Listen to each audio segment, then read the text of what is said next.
Седат Жаннаның үйіне кездесуге келеді.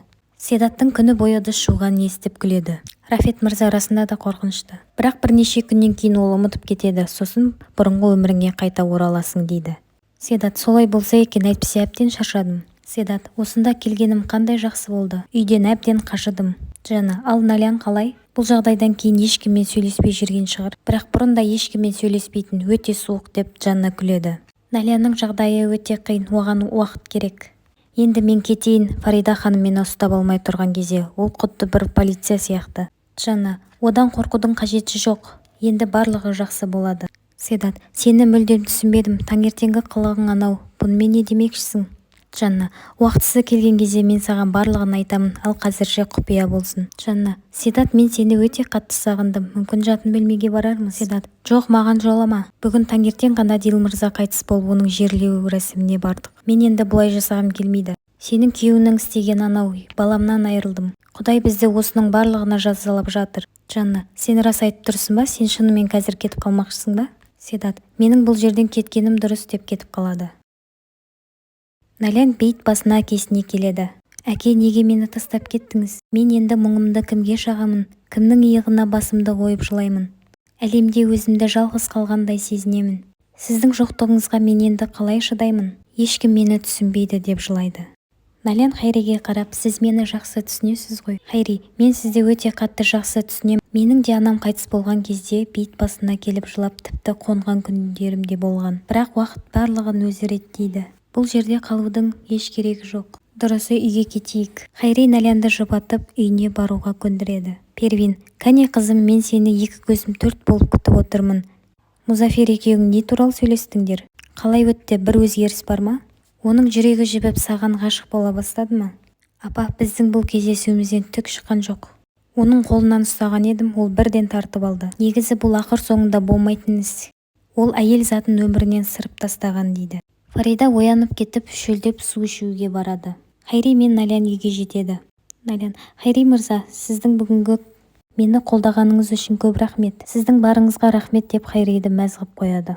Налян үйге кіріп келе жатқан кезде апасын көріп тығылып қалады. Сол кезде Седат та үйге келген болатын. Фарида: сүйікті күйеу балам, сен түнделетіп не істеп жүрсің? Қайда барып келдің? Седат: мен жай тек таза ауа жұтып қыдырып келдім.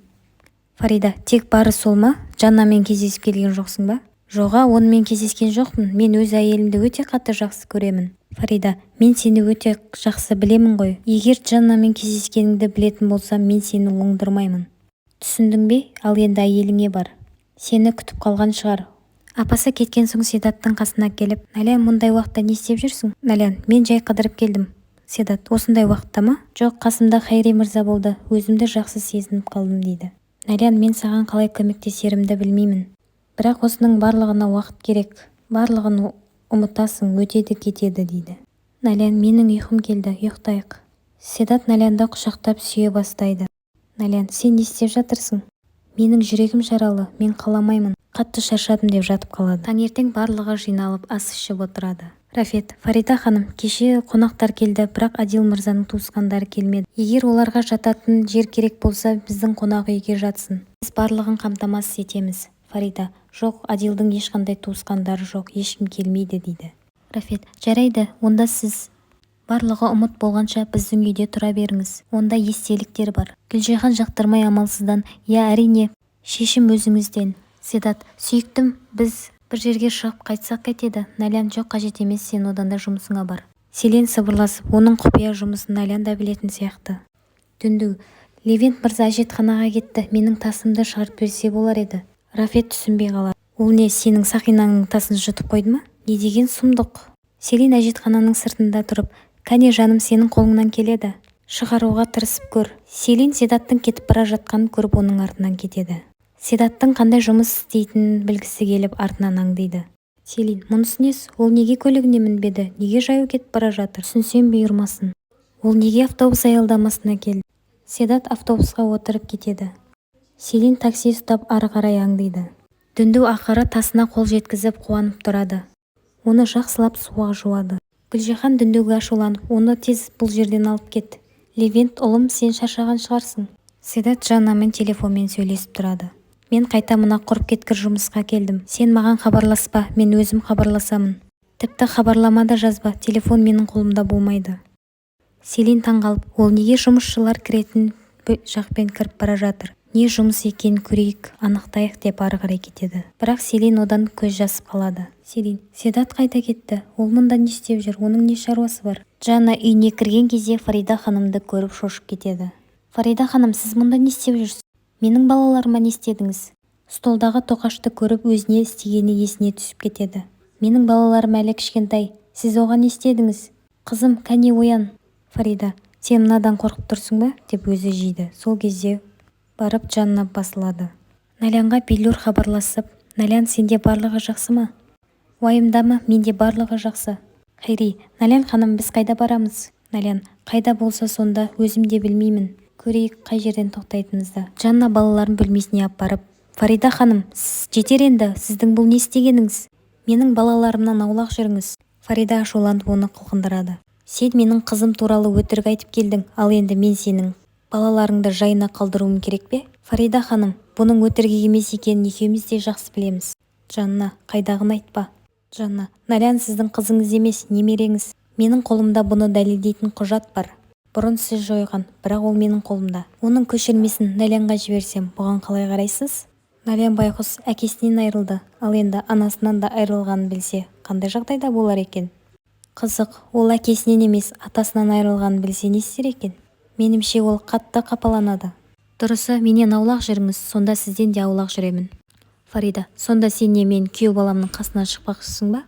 Жанна, бұның сізге қатысы жоқ. Фарида, егер сен бұны айтатын болсаң, мен сенің балаларыңды жайына қалдырмаймын. Оны сенен алып кетемін деп қорқытып кетеді. Хайри, Налян ханым, мүмкін сізге музыка қосып берермін. Налян көліктен түсіп кетіп, болған жағдайлардың барлығына есіне түсіп, қатты жылайды. Налян жылап, мен әлемде жалғыз қалдым. Хайри жұбатпақшы болып, жоқ, сіз жалғыз қалған жоқсыз, қасыңызда мен бармын. Налян эмоцияға беріліп, Хайриді құшақтайды. Хайри Налянды құшақтағанына мәз болып, оған барынша қолдауын білдіріп жұбатады. Жанна әкесіне хабарласып, маған 2 күзетші керек, маған жіберіңіз. Хайри мен Налян көлікте бір-бірін құшақтасқанын есіне түсіп, бір-біріне қарай алмай отырады. Селен Левентке қоңырау шалып, Седаттың қайда келгенін, ол ресторанның асханасына келді, бірақ не жұмыс дейтінін білмеймін. Рафет Хайридің қасына келіп, балам, сенде барлығы жақсы ма? Хайри, еш алаңдайтын жоқ, менде барлығы жақсы. Фарида ханым үйге келеді. Үйге кіріп бара жатқан кезде Хайриге бұрылып, Налян қайда? Хайри, ол қазір үйде. Бағана жалғыз өзі серуендеп келген болатын. Фарида, қасында сен болдың ба? Хайри, жоқ, ол өзі жалғыз кетті. Налян бүгінгі болған жағдайға өзін кінәлі сезініп, бұрын сыныптасымен құшақтасқанында анасының қалай жазалағанын, қалай ұрысқанын есіне түседі. Фарида Налянға келіп, сен қайда болдың? Налян, мен серуендеп келдім. Қорықпа, қасымда Хайри мырза болған жоқ, мен жалғыз өзім бардым. Фарида терезеге Хайриге қарап сенбей тұрады. Таконы шақырып алып, сені осы үйдің көзі мен құлағы дейді ғой, мұнда болып жатқан жағдайлардың барлығын білесің.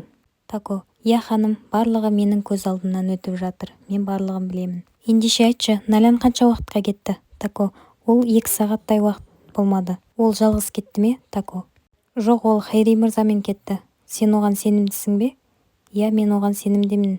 Мен өз көзіммен көрдім дейді.